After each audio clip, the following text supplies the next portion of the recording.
जबलपुर जिले में दवा भंडारण और वितरण प्रणाली की गुणवत्ता निगरानी के दौरान पैरासिटामोल सिरप का एक बैच अमानक पाया गया है।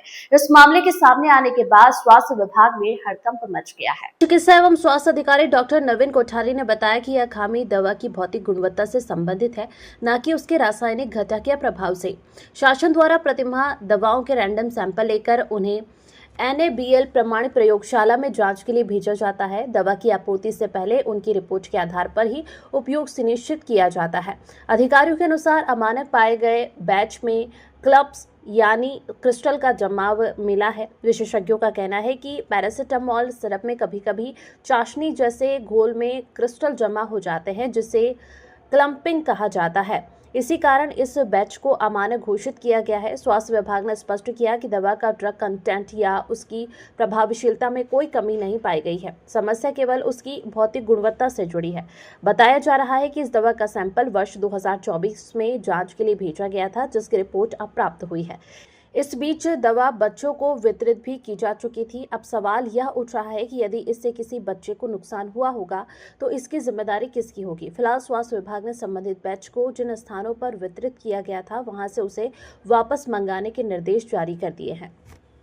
देखिए, ये जो पैरासिटामोल सिरप है, ये मध्य प्रदेश शासन की नीति है। जो भी हमारे स्टोर में दवाइयाँ रहती हैं उनकी सतत मॉनिटरिंग होती है।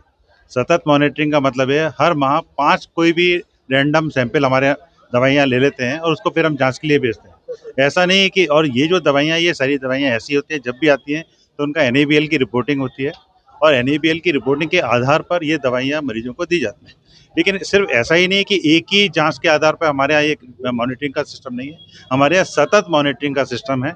सतत मॉनिटरिंग का मतलब जो हमारा स्टोर में दवाइयाँ हैं, जिनकी हमारे पास NABL का प्लस पास वाला रिपोर्ट है, उनकी भी हम मतलब निरंतर मॉनिटरिंग करते हैं। तो अभी एक सैंपल है, उसका एक बैच है, तो बैच जो है अमानक बताया है, तो जो उसकी प्रक्रिया होती है, जो एक निर्धारित प्रक्रिया है, उसमें जहाँ वो दवाई गई हुई है, उसमें हम सूचना देते हैं कि भाई इसका उपयोग नहीं करना है, और जो भी आपकी दवाइयाँ हैं वो हमारे को वापस कर देते हैं। और वापस आने के बाद 2 चीज़ें हो सकती हैं, या तो हम इनका दोबारा NABL कराएं, यदि चूँकि ये जो बैच है, जैसा मेरे को बताया गया है, ये अगस्त 2026 में खुद ही एक्सपायर होने वाला है। यदि कोई ऐसी दवाई होती है कि उसमें हमारे को एक्सपायरी का बहुत टाइम होता है, तो हम इसकी पुनः एक बार NABL रिपोर्टिंग भी करा सकते हैं। और यदि NABL रिपोर्टिंग नहीं कराती हैं, तो जो एक्सपायरी डेट होती है, उसमें इसका फिर विनिष्टीकरण कर दिया। इसमें जो आई रिपोर्ट, उसमें क्या पाया? उसमें क्लम्प्स बताएं। क्लम्प्स का अपन ये समझ लें, जैसे ये जो पैरासिटामोल रहता है चाशनी जैसा रहता है, तो उसमें कुछ क्रिस्टल्स प्रेसिपिटेट हो जाते हैं, तो उसको क्लम्प्स बोलते हैं। ये क्लम्प्स के कारण इसको अमानक किया गया है। बाकी इसमें ऐसा कोई कंटेंट में या इसकी ड्रग की स्ट्रेंथ में कोई कमेंट नहीं है। क्लम्प्स के कारण इसको अमानक बताया है, और उसकी जो रिपोर्ट है, उस रिपोर्ट में निर्देश है कि ये जो दवाइयाँ जहाँ पर हैं उनको वापस बुला लिया जाए और भविष्य में इसका उपयोग नहीं किया। अगर इसको लिया जाता है, अगर अभी जांच में नहीं निकलता तो क्या? नहीं, देखिए, ड्रग की कंटेंट के बारे में इसमें कोई नेगेटिव रिमार्क नहीं है। ऐसा भी कुछ नहीं है कि इसमें कोई ऐसी दवाई है जो स्टैंडर्ड की नहीं है। लेकिन ये है इसकी जो फिजिकल क्वालिटी है, फिजिकल क्वालिटी मतलब देखने में जो अपने को दवाई लगती है, उसमें कुछ प्रेसिपिटेट्स पाए गए। बाकी जो डोज का स्ट्रेंथ या दवाई की ताकत, इसके बारे में कोई भी कमी होने का उल्लेख इस रिपोर्ट में नहीं।